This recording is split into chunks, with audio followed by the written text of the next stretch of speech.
This is a very interesting pepper. This is the Shabu Shabu Jolokia, and this one was found by Pete Seymour, I believe, in Western China. So it's a Bhut Naga family member found in Western China, in the area that's next to Burma.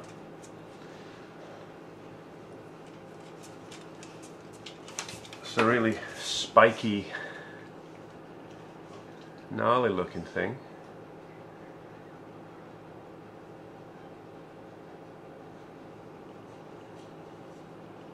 And I don't think too many people are growing this yet. Hopefully it'll get a bit wider distribution next year and a lot more people can try and grow it. Cool pepper.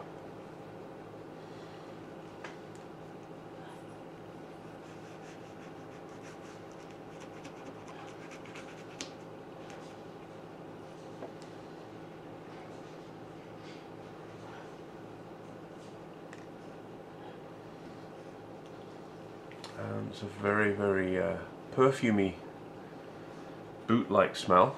It does smell very much like Bhut or Naga, but a little bit more perfumey. I don't mean that in a bad way. It's aromatic, I suppose, is a better term for it.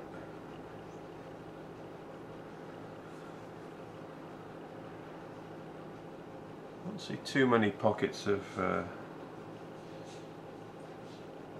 oil. There's a little bit down in here.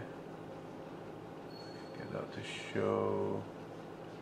There you go. A little bit of oil there. And then there's a little bit down by the seeds, just down in here. There's that shiny bit that's just on the placenta. But this is where most of it is, along this bit here.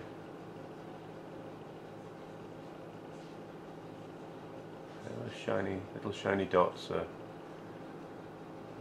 blobs of oil. It smells really good, actually. I really like this smell. As I say, it's very aromatic. Alright, well, I suppose I better eat it. Hi, Nigel Carter here again with another pod review. And this time, it's a really interesting one. This is the Shabu Shabu Jolokia. This is the Bhut or Naga relative that's from Western China. Not too many people growing this yet. This one came from, let's see, from Jedi Sushi 06. So it's Michael Christensen. Thanks, Mikey. Appreciate it, mate. And Mikey got the seeds from Pete Seymour, Chili Pepper Pete, who died unfortunately early this year. And he found this strain in China. So it's interesting that the Bhut Naga lineage goes down across India into Bangladesh, into Burma, the Burmese Bhuts, and then up and into Western China. Very cool. I wonder what the trade routes are like down there and how long ago this happened. The smell on this is a little different from regular Bhuts and Nagas. I think I initially said it was perfumey. It's not really perfumey, but it's very, very aromatic. And Bhuts tend to be, Nagas tend to be aromatic and have a very specific kind of aroma. This just has it, but more so. It's more aromatic. It's absolutely it's a delicious smell. It's really nice. Not bad for Naga Bhut, a little bit smaller than some. But this is the Shabu Shabu Jolokia from Western China. So, cheers.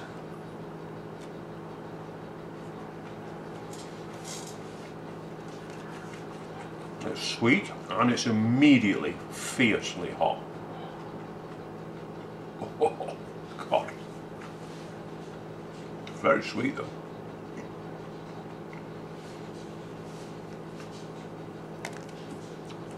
It does taste a bit like a boot.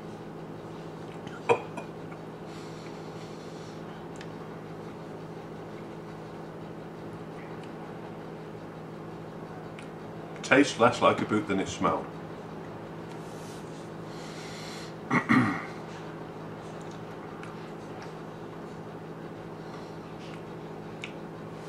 There isn't really much fruitiness to it, it's pretty sweet. There's a slight undercurrent of green, sort of green grassy flavour, which is nice, but very hot. So the heat just comes on like a train right from the word go. That's making me sneeze.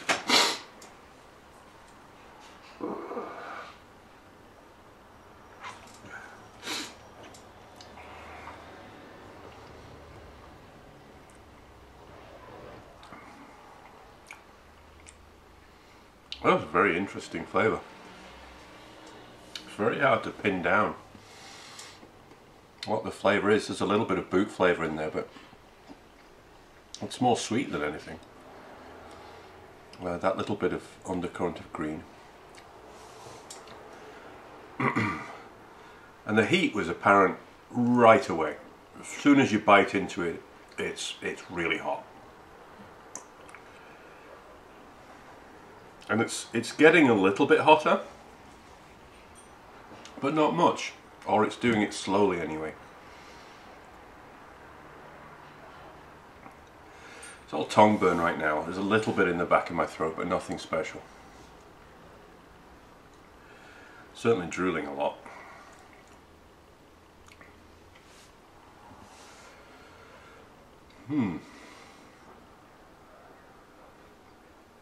It's quite an aggressive heat actually. It's a very peppery, black peppery kind of burn. It makes your tongue tingle. The longer it goes on, the more it's going to the back of my throat.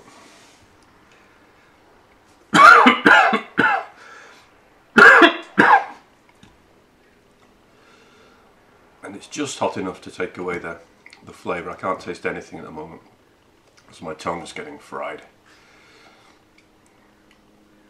When you bite into it, there's so much heat up front that you think,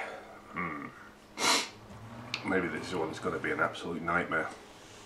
And while it does ramp up a bit from there, it doesn't ramp up very much. It's a hot pepper, no question it's hot.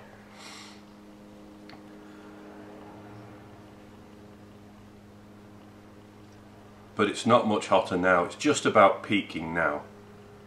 But it's not much hotter now than it was after the first 10 seconds. It's a little bit hotter. It's sort of equally spread right now between the top of my tongue and the back of my throat.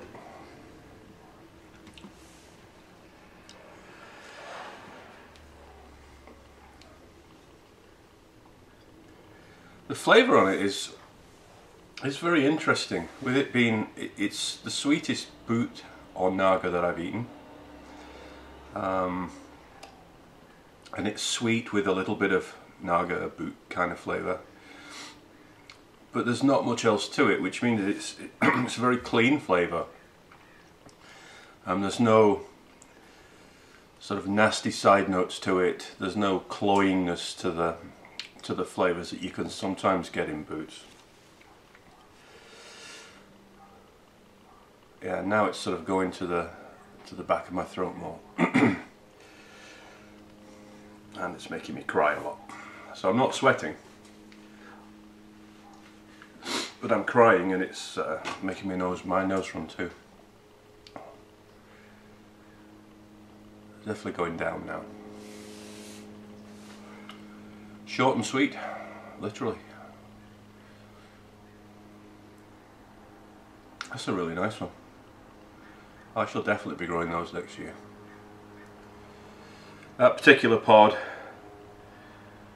gave 8 seeds. So it's not prolific in terms of seeds, and I've heard that from other people. that there tend not to be very many seeds in the pods. I think half of, well, I've got about 8 good ones, the restaurants are all black.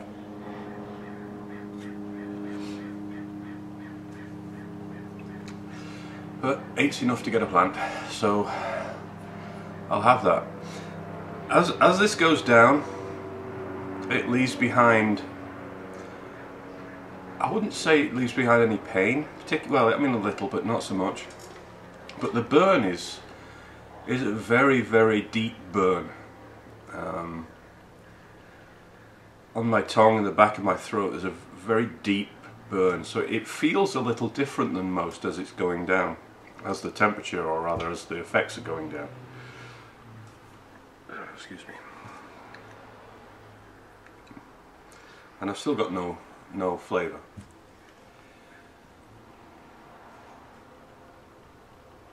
Yeah, it's a good pepper. It's, in terms of heat, in terms of heat, that's up there with most Nagas and red boots that I've eaten. And it's a long-lasting burn too. It hasn't really gone down all that much since I said this is Pete. It's still burning away merrily, without it being necessarily very painful. And I'm just starting to get the flavour back. And the flavour is very Bhut-like. But it's very aromatic. I know boots and Nagas tend to be, but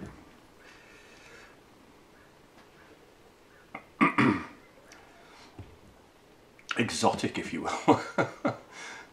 Strange way to describe it, but it almost has that sort of exotic food feel or taste to it, where you're not quite sure what it is, but you know you like it.